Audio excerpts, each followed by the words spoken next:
Друзья, приветствую вас. Давайте рассмотрим текущую ситуацию на рынках, что произошло, какие события еще грядут и как это влияет на состояние экономики и на движение активов на рынках. Соединенные Штаты и Европейский Союз ввели новые санкции против российского энергетического сектора.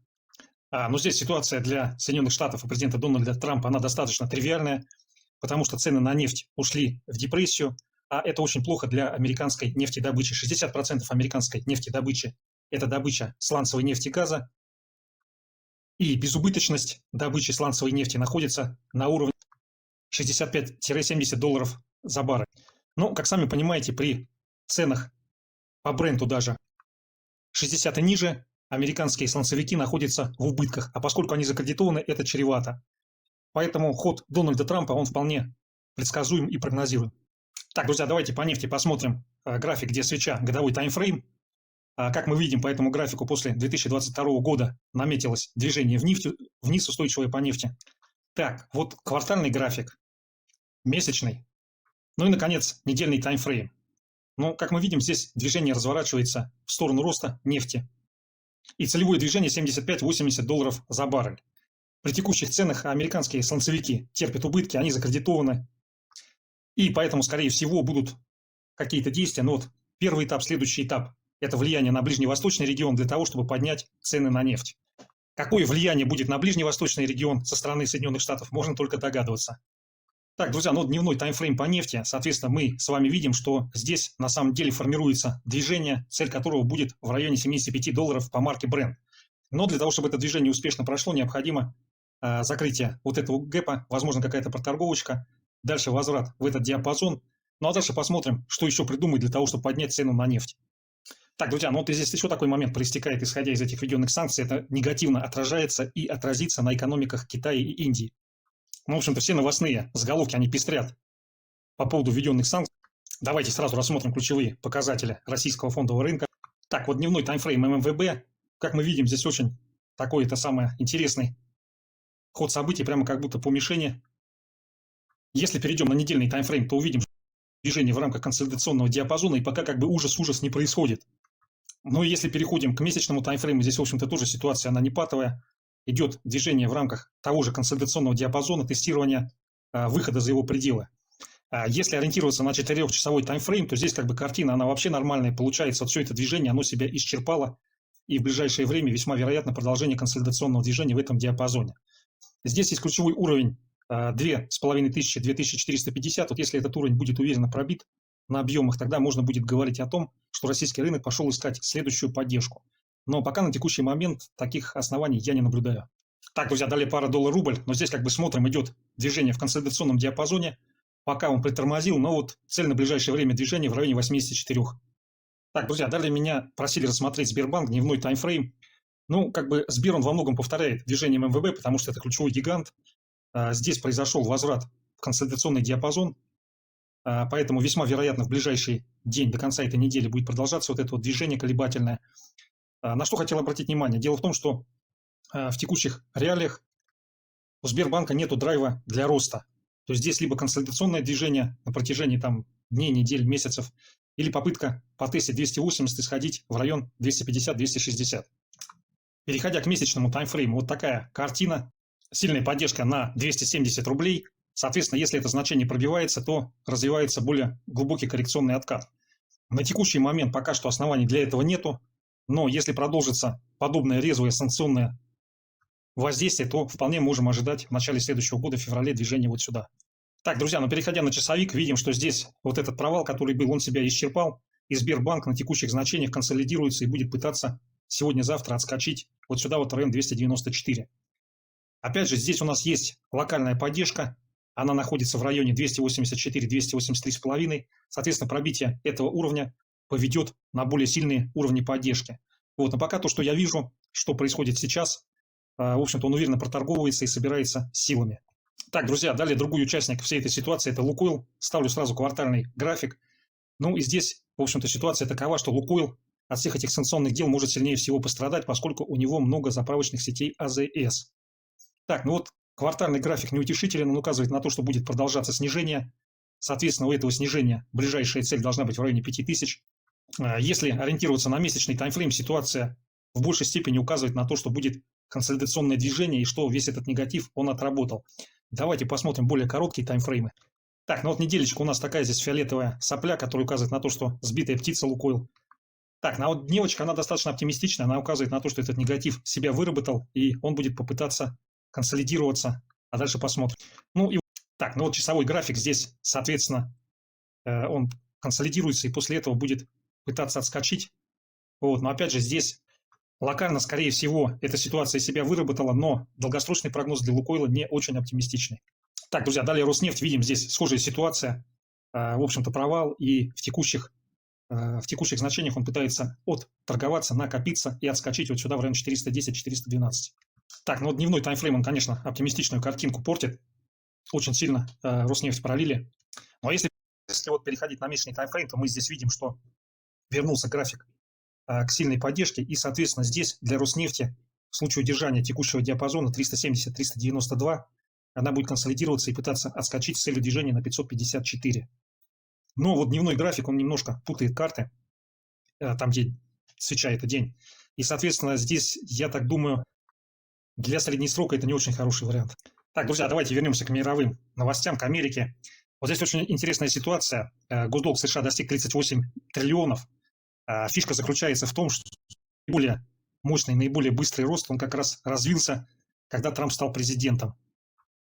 И все его действия в части оптимизации госрасходов, там, увольнения кого-то, это все, по ходу, просто фантики. На самом деле, как бы ситуация очень серьезная, и его действия, связанные с тарифной войной, они, наоборот, разгоняют госдолг.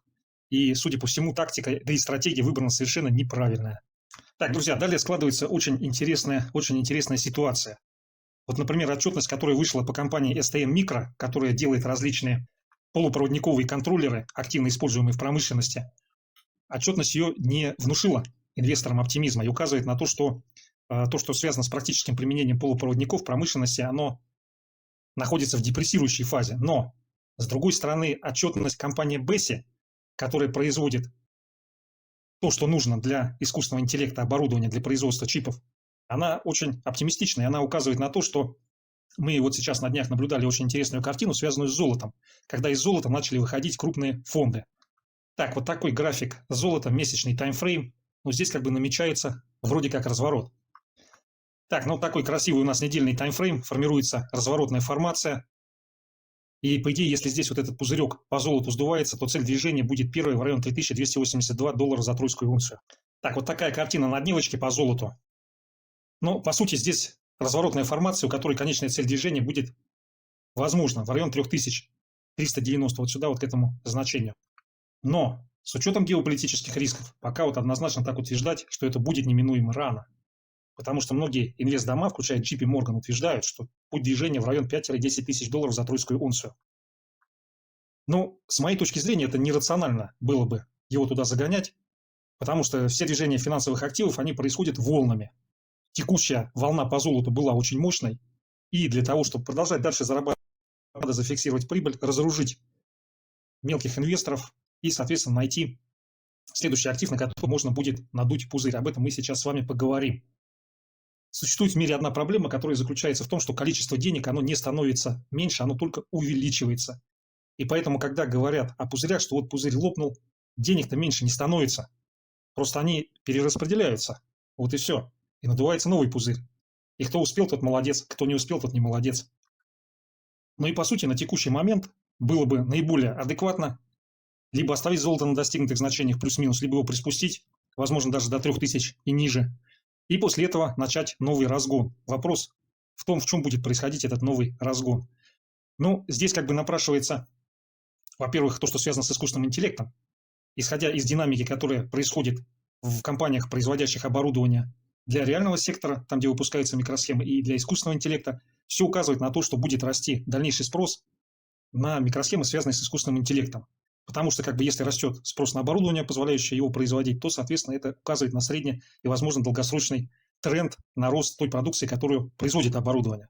Вот, поэтому здесь как бы напрашивается NVIDIA, AMD, Marvell Technology. Вот, ну, наверное, как бы NVIDIA, может быть, она и будет расти, но как-то ее уже очень сильно разогнали. Вот AMD, наверное, возможно, будет, в общем-то, то, что погонит вверх.